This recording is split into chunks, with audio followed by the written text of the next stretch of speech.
wish I didn't marry that person.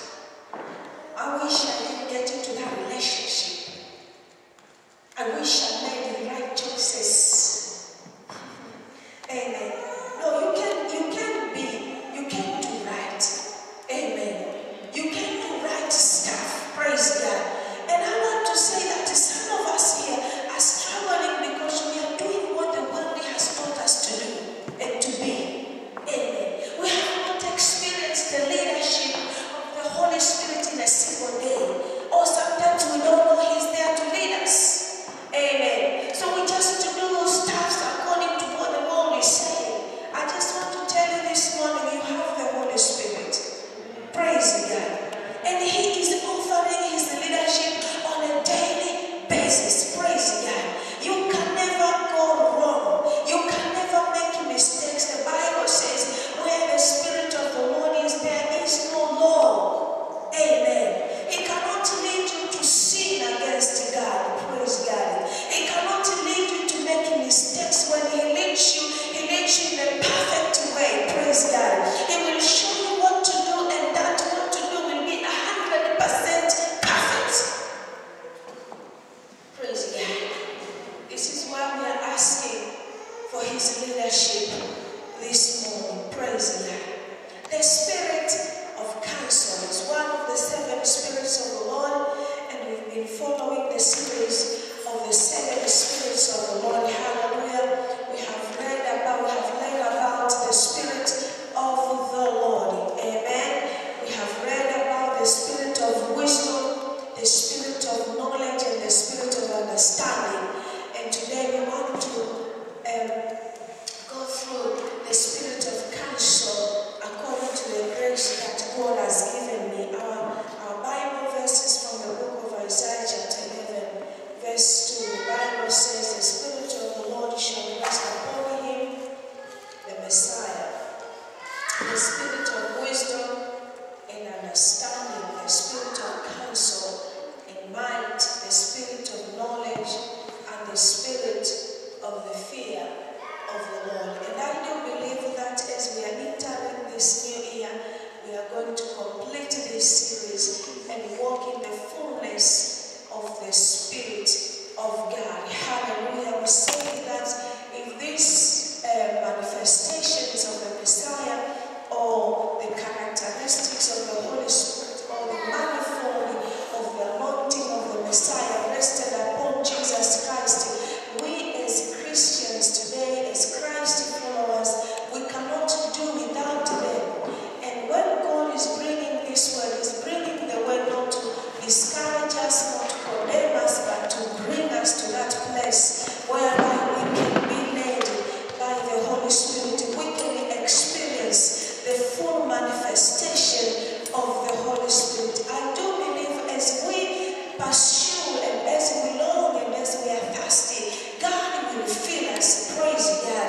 Because when we are lacking information, we will not move forward. But when we have information, we can apply that understanding. We can walk in the wisdom of God. Praise God. Like in the olden days, you know, when I was listening about the book of Genesis today, I found my brother Jacob, a trickster, a deceiver, amen. But still, you know, he experienced the move of God. Hallelujah.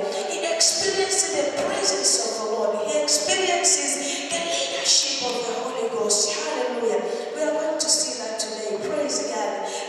The spirit of counsel is one who gives advice.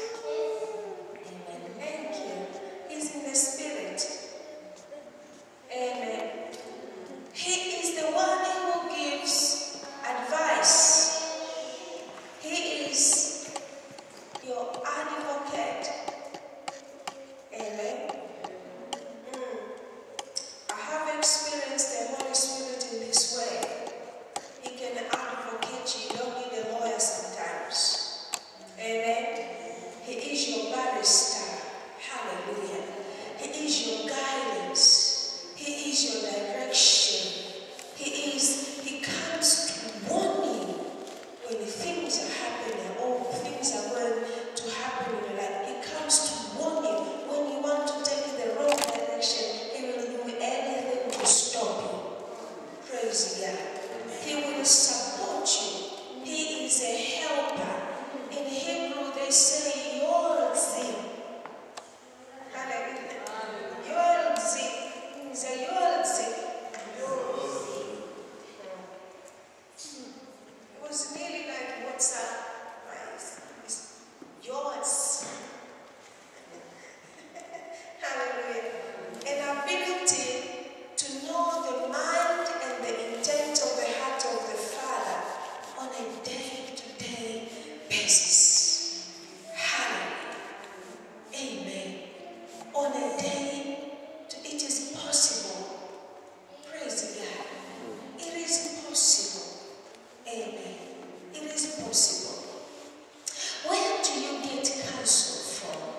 Amen. Who is your advisors? Amen. Who are your advisors? Who gives you advice? Praise God. And what kind of advice they give you? Amen. Where do you get counsel? When you don't know what to do, where do you go to get counsel? Amen. Amen. Who are your advisors? We are the children of the Most High God this morning. Hallelujah. We need to get the spirit of counsel. We need to experience Him. Hallelujah. And as a matter of fact, when we leave this building, and anything that you're not sure of, amen, just ask Him. Amen. Speak to Him. The Holy Spirit is a person. Amen. He can speak to you. He can hear you. He can speak back to you. He can counsel you. Praise God. He can give you advice on what to do. When you don't know what to do, He will be there to advise you. When you know that this is His responsibility to advise you. Praise God. And to counsel you. And to give you some of the support that you need that cannot be found on this earth. Amen. He knows you. Amen. He made this world. He made everything. Praise God. He can tell you everything. He can give you detail to detail. Amen. He can show you what to do, exactly what to do, and it will come up exactly what He tells you to do. Praise God.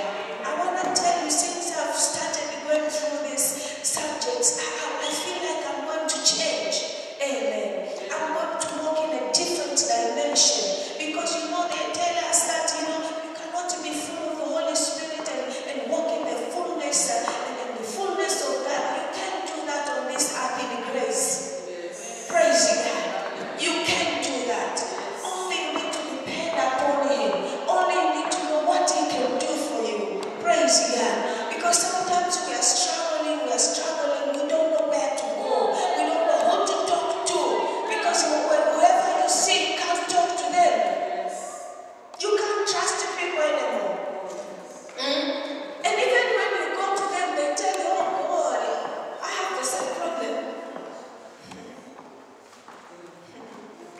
Amen. The other sister was telling us, I just wanted to close the church down. I said, why didn't you talk to us? Because we're experiencing the same thing. And so before you close down, talk to us, and then we start all over again instead of closing. Amen. Sometimes when you're going through some stuff, you may think it's just you going through stuff. The Bible says all the brethren in the world are experiencing the same thing.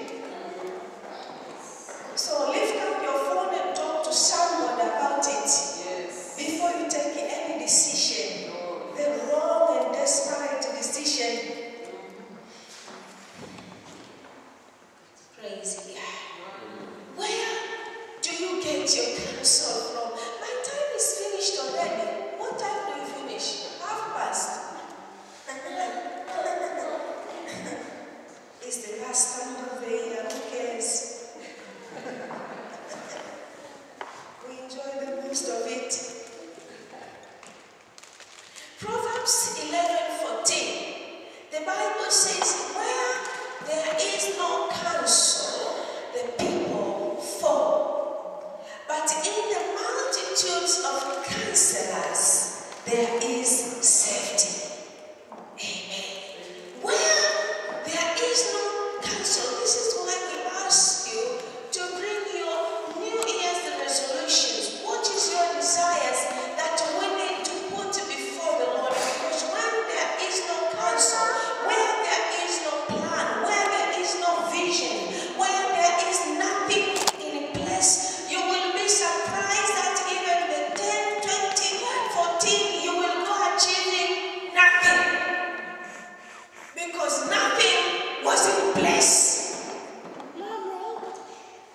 You have nothing to look forward for. Nothing wakes you up in the morning. Nothing excites your life anymore. You feel like you have no reason to live. because there is nothing in place. You need a counsel. Praise God. Sometimes you need to sit down and ask the Lord, what do you want me to do next year? Amen. You have your own desires. You have your own plans and purposes and some things to accomplish next year. Thank God for that. But what does God want you to do? Please don't sleep when I'm preaching. Amen. Praise God. Amen. Where there is no counsel, the people fail. The major way to know the mind and to receive counsel from the Lord is through His Word. Hallelujah. So you will make yourself to attend to the Word of God every morning before you wake up. It will guide you. It will direct your path. Amen. It will show you what to do or not to do. Praise God. You need to attend to the Word of God. Hallelujah. Whether by series, whether by book, or paragraph by paragraph, whether by following a Bible, yearly reading, amen, or whether you do anything, but you need to attend to the Word of God. You read the Word of God, you can never be the same again. It will teach you even how to pray to God. Some of you do pray and pray and do pray and pray, but you don't pray the right way. Because you don't know what God wants you to say before His presence. Amen. So you will know everything about yourself and about what God is thinking about you. Amen. The major way to receive the counsel from the Lord is through His Word. His Word is the final authority. Hallelujah. Anything else comes second. And God can use anything. But you need to attend yourself to the Word of God on a daily basis. Praise God. Some of the people, they go to the shops early in the morning to buy magazine. They must go to buy magazine every morning. And you can't read a verse in the Bible. You must attend to the Word of God. Hallelujah. The other way of receiving the counsel and the leadership of the Holy Spirit is by a still small voice. Amen.